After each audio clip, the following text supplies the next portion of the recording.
lunch? Good. Was it easier at the buffets today? Yes. Great. Design progress. I'm here to talk about evil design and participation ethics. It's a very big field.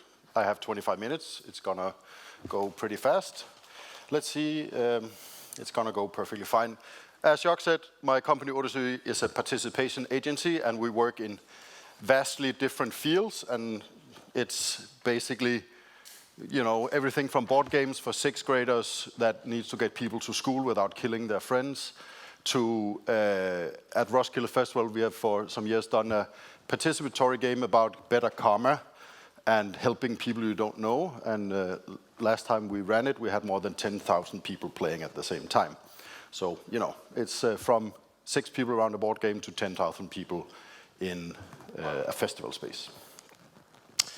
So I'll talk about design, the potential that design has, some of the core concepts that can be used for evil, and show some examples of that.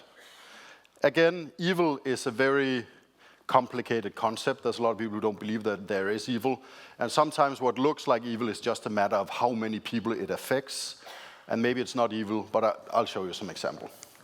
So design is a very powerful tool. We've seen that over the last few days, and probably in your own work you can see that whenever you make conscious decisions about stuff, there will be consequences for the people who are participating in whatever field that you are working in. And as a designer, you are in control of everything. And I truly mean everything. Everything has consequences. The color of things, the smell, as we heard yesterday, everything has consequences, and you need to be aware of what those consequences are, because without that, you're not doing design, you're just doing whatever it is that people before you have done. You have not sort of thought about that process. So everything has consequences. And when you do design, you shape people's behaviors, you shape their opinions, you shape groups, and you shape societies. All depend on what scale you're working in. And you have to remember that you're probably using design to make better events, better experiences, better workplace, better users, whatever it is. But you also have to remember that for every one of you that is using it for good, there are people using the same tools, the same design toolbox for their own gain, or their company's gain. So, as Uncle Ben said to Peter Parker, with great power comes great responsibility. And this is really important, because you're wielding all this power. And as Johanna told us yesterday, when you create worlds, you have to choose which God you want to be. And as I said, everything is a designable surface. So a designable surface everything is the physical space, it's the social space, it's the mental space that you create. In the opening talk, Johanna talked about designing a bad party just by doing whatever you've done, whatever parties you have been to, instead of making choices for what will happen at the party, what will people do, and so on. So you need to make choices. And you can, of course, choose manipulations. We as human beings, even though that you think that you make rational, sound choices every day, that is simply not true. We as human beings are extremely bad at choosing an opinion and sticking to it. And as a designer, you can, of course, take advantage of this. So, let's take a quick example. Contrast. There's been studies that if you serve food on a plate that has high contrast value between the food and the plate, like this, people will eat 10% less. They don't know that they eat 10% less, but they feel full when have eaten 10% less food. This, again, you probably heard that if you serve food on a smaller plate, people will take that and then they will put less food on the plate. Another great example is that coffee tastes better in a white cup than in any other color cup, even though it's the same coffee. That's really interesting. So we're not very good at judging stuff, because not the The sound thing would, of course, be when you drink a cup of coffee is that you taste it, and then you sort of decide, is this a good cup of coffee? But there are so many other factors involved that you are not aware of, and you make choices also on those factors. And this is what is called a nudge. A nudge is when you present a different option that you would normally do, that is easier to take, or it steps in and you will choose something else. Carsten talked about this in the first talk today about the sugar drinks at Google. So they moved it from the top shelf and down. So there's still the same things in the fridge, but now you are nudged towards taking the drinks without the sugar. And when they frosted the glass, that's a bigger nudge. You see where I'm getting. So you can present stuff differently. Last year we had a company that prepares food, and they made a buffet where there was cake, and then they put apples in front. And they use so many more apples when they do that if they put the cake in front. So the same things is presented, but in different way. This is another nudge to help men not pee all over the place. They started in Schiphol Airport in the Netherlands, where they put a little fly sticker at the urinals, and it helped cleaning immensely. Yeah, we are very easily swayed towards something. So when you design focuses people's minds, whether you want to or not. So when you step into the bathroom at Schiphol and there's the little fly, you will try to aim for the fly, even though that, what else to do? So it's very easy to move people to make other choices than they normally would. And a great place to study this is, of course, Las Vegas, Nevada in the US. Their sole purpose is to make money off gambling. And they are extremely good at it. In 1991, the Mirage Hotel and Casino started to put scents in the air conditioning system. And as we heard with Veronica yesterday, that she has like oils, scented oils that she uses throughout the day, they started pumping out smell into the air conditioning system that fit their profile. And what happened? Of course, the aim is to get people to gamble more. Now I want you to guess, how much more do you think people gamble if you put specific smells in the air? And Veronica, you can't. You can't. Any? 15? 16. 45%. Except on Saturdays, then it was higher because people were probably more rested, but that was over 50%. So, and it's a great study about ambient odors on slot machine usage in Las Vegas casinos. So you should read that. It's a brilliant read. So this is one thing. Priming. Priming is when you put people in a specific state of mind by doing something to them. So it could be words, it could be a gesture, it could be a social situation you put them in, and then you prime them so they will change their behavior in a desired direction. How does that work? I have a friend, he is a PhD fellow at Lund University who works a lot at CERN. And at CERN there's some of the brightest people in the world. And when he's at meetings and the meetings are long and he wants to push his point through, he does this, and he's been doing this since his study days. He gets up and he says, I would like to summarize what we've been talking about. And then he goes to the blackboard or whiteboard, and then he summarizes the things. And then he says, I think we should do this, and then he puts a line on it. And then he goes and sits down. And 8 out of 10 times he says, those super smart people, they will agree with him. Because people who have been studying 20 or more years, they know that the guy who's standing here with the blackboard is the guy who's right. He's the guy that will teach you something.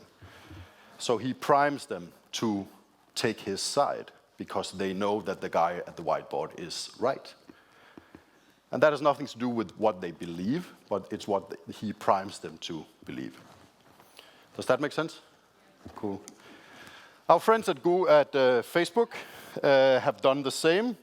In 2012, they took 689,000 people's profiles, and they adjusted a little bit what comes up in their flow. So half of them got messages that was a little bit more positive than normal. So they took all the things that came into their feed and then they removed some of the negative stuff.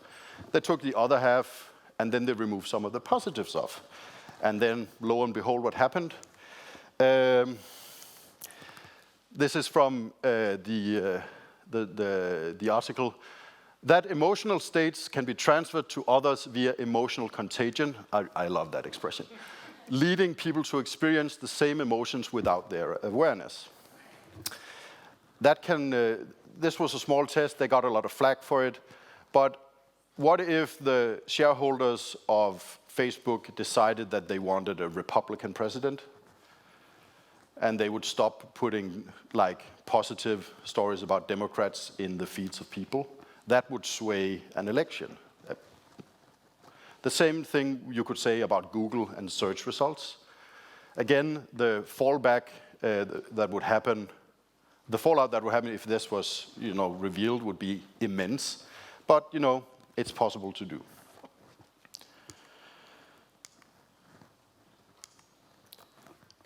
Anchoring. You have all tried this. It's, for example, if you go to a car dealership and you want to buy a car, the car dealer will probably show you a car that is way more expensive than you can afford. Or if you try to buy a house, the dealer would try to show you a house that's way more expensive than you can pay for. And this is called an anchor.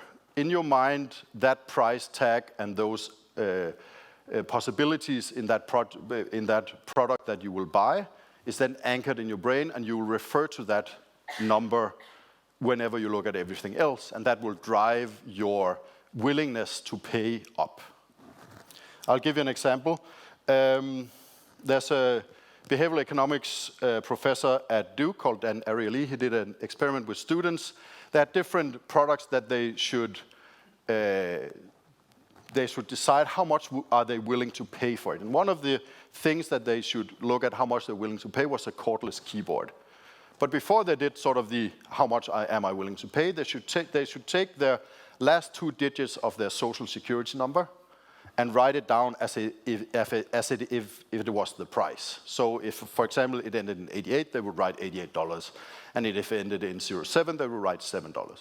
And then they will make their estimate on how much they are willing to pay. So for the cordless keyboard, the top 20%, as those from 80 to 99, they on average would bid $56 for the keyboard. The bottom 20 from 0 to 19 would bet $16. So on average, the upper 20% were willing to pay between 200 and 350% more than the lowest 20. That is pretty crazy. Even though that we think we're making a sound and rational decision, we are not, because we are affected by that anchor that is put in just before we do stuff. And that, of course, means that words have power. You should be extremely careful of what words you use when you put stuff in writing, because that will affect how people see you. And the expectations of what people will get from your event or whatever will be affected by those words. And we can look at some very negative words here, and then we can see how those words are used in a way to do evil or to sort of negate the evilness of these things. And of course, stuff like collateral damage is not about killing, it's about something else. Trafficking instead of slavery, or non-consensual sex instead of rape. And there's a lot of research going into this, and one of the, you could say, I'm not sure that they are evil, but the scope that they're doing stuff on is super interesting. So under the Office of the Director of National Intelligence, we have the Intelligence Advanced Research Project Activity. And they have a project about metaphors. And they want to know how metaphors reflect our worldview, and their studies show that that metaphors are like keystones in language on what the public opinion is at that time. So the metaphor program is a 2-part program. First, they want to automate and monitor all metaphors that is put out in the world in 4 languages, in Farsi, in English, in Spanish, and Russian, to begin with. And that needs to be automated so that at any given time they know which metaphors are used in the world. And then, of course, they want to figure out how those metaphors affect people's opinions. And they think that they, for example, can predict revolutions or uprisings by looking at metaphors. And this is the statement from them. The metaphor program will exploit the fact that metaphors are pervasive in everyday talk and reveal the underlying beliefs and worldviews of members of a culture. Exploit, that's really nice. And the head of the program has said this. There's a lot of text, but I'll just read it. Metaphors shape how people think about complex topics and can influence beliefs. A study presented participants with a report on crime in a city. They were asked how crime should be addressed in the city. The report contains statistics, including crime and murder rates, as well as two metaphors, crime as a wild beast or crime as a virus. The participants were influenced by the embedded metaphor. Again, a little bit about priming, anchoring, and so on. So because of those metaphors are so strongly connected to our emotional state, they will change your opinion of what you are trying to sort of look into. Does that make sense? Again, super important what words you use. And the scary thing about this project is, of course, that since it is US intelligence, they have the biggest data gathering machine in the world behind them. And this project alone has a budget, at least, it's not public, but it is at least 1 billion US. They just hired 1,600 scientists for this project. So, and this is just one of many very interesting projects that they're doing. One step removed. How many of you have a credit card in your pocket? How many of you think it's easier to spend money using a credit card than hard cash? Basically everybody. And this is because the physicality of the money is one step removed from it. So you have the plastic, which is arbitrary number of money, or you have the actual physically number of notes in your pocket. It's very easy to see when you spend them. It's very hard to see it when it's one step removed from the reality and the tangible thing of it. And a place where this is used in a super evil way is in-app purchases on your phone. And as Carsten told us, that mobile devices are probably the biggest revolution we've seen in many decades. A couple of examples of evil in-app purchases. This is Beeline Interactive's Smurfs Village. The target audience is 3 to 10-year-olds. In the game, to be able to win and succeed faster, some of you play Candy Crush or other, there's waiting time, or you can pay to not wait. And you buy Smurf berries. Perfect. The biggest, when you pay for the biggest amount of Smurf berries you can in the game, it's $100 in payment for 3 to 10-year-olds.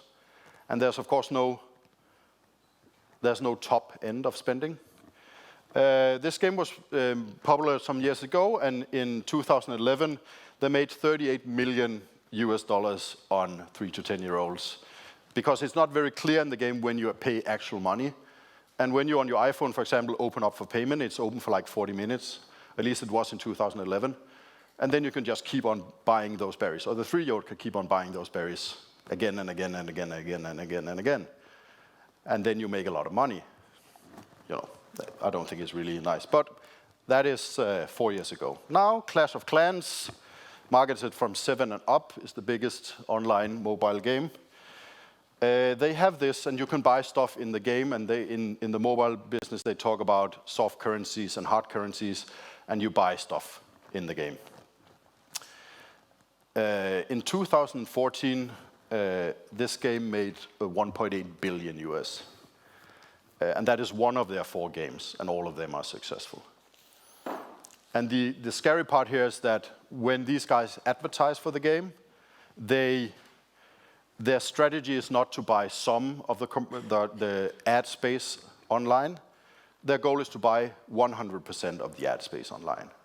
So at any given time, their goal is to buy all commercial space there is in the world. Because then no other game will be a competitor. They will go to this game and they'll play this game. And as Carsten said, over the next years, we're going to have 5 billion more people going online. And many of them will, of course, not have a credit card. But again, maybe a couple of billion of them will. So these guys are going to continue optimizing and making a lot of money. Choice blindness, and this is my new favorite thing. Some scientists at Lund University has a laboratory that only looks at choice blindness. It is absolutely brilliant. We are, I thought we as human beings were really bad at making judgment calls and so on. And with this studies, it shows that we are really, really bad at making calls. So there are a couple of tests. So a guy is placed in a room. He's shown 2 pictures of 2 women. And he points at one of the pictures and says, which one of those 2 women is the most attractive? And you point to the right one. And then the person that presents the card is a sleight of hand artist and really good at swapping cards around. So then they pass the picture, they flip them down, pass the picture to the person, they pick it up, but the picture they get is not the one they chose, but the opposite picture. And then they ask, could you describe why you chose this person to be the most attractive? And then people start explaining, well, she has an intriguing face, I love the earrings, or the smile, or the hair is great, or it's my kind of type, and so on. But of course, it's not the picture they chose a few seconds before, it's the other one. And of course, you think, I would see that instantly. The science shows that during the test, 11% saw that it was a different picture. Afterwards, when you asked them to say, did you think there was something odd about the test? 16% said, yes, there was something odd, but I didn't want to say, or I was in a position where I didn't, you were in an authoritative position, and I didn't feel that I could sort of step in and say, I was probably wrong. We're very good at saying, oh, there's probably something I messed up. But the fact that 89% of the people in the test just started explaining why this person was the most attractive, even though it was not the person they picked, I think tells a lot of how bad or how automated we are and when we make a lot of choices during the day. Do we want one thing or another? We don't really care as long as we feel that we choose. And I love the title of this thing, which is Blind and Preference Change. You will like this paper better if you believe you chose to read it. So if you think that you choose to read it, you will find it more interesting than if somebody gave it to you and you have to read it. It's pretty crazy. Another thing they did, which is also devious, is they had a questionnaire about political standpoints. So they went out on the street and they had a face and they presented them with some questions. It could be, do you think we should give, do you agree or disagree that we should give more money to the elderly, for example? And then you could choose on a scale from 1 to 10, how much you agreed. And then you put in those numbers. Then the phaser took the thing back and put a sticker on top of the questions and negated it. So it's no longer, the question is not how, do you think we should give more money to the elderly? It was, do you think we should give less money to the elderly? And then they gave it back and said, so you've written here you strongly agree that we should give less money to the elderly. Could you explain why? And then people started explaining why they thought there should be less money to the elderly. 69% of the participants did not figure out that this was tampered with. They just started explaining. We're very good at explaining. We're very bad at sort of making our opinions. So again, this is something that you can use, especially if you're in a position of power, if you're dressed correctly, if you're, like me, tall, talk with a lot of volume, then you will get your way, because that's how our mind works. So that's pretty scary. And there's many more examples about this, and we can talk about it outside. You all have the choice of using this to your advantage to be evil. But the question is, of course, how not to be evil.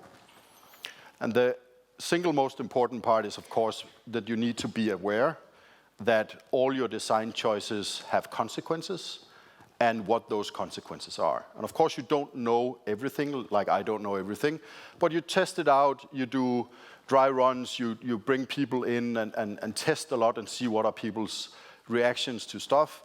And only in that way you can make sure that you are not doing wrong. Of course, you need to do design.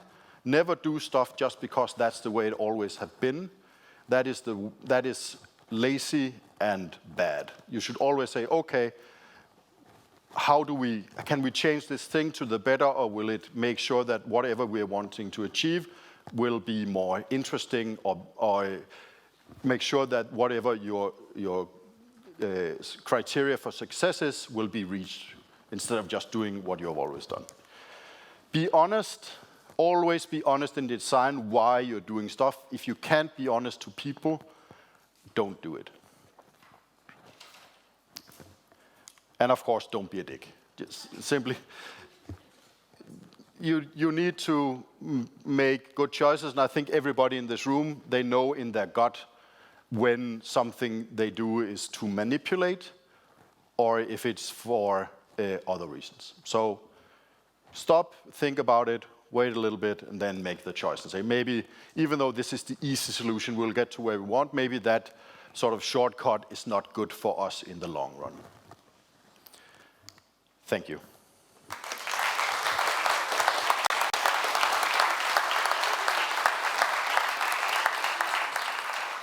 Thank you. Thank you. We'll have an opportunity for a little conversation later on, so I'm going to let you go down now. Bjarke Pedersen. Thanks.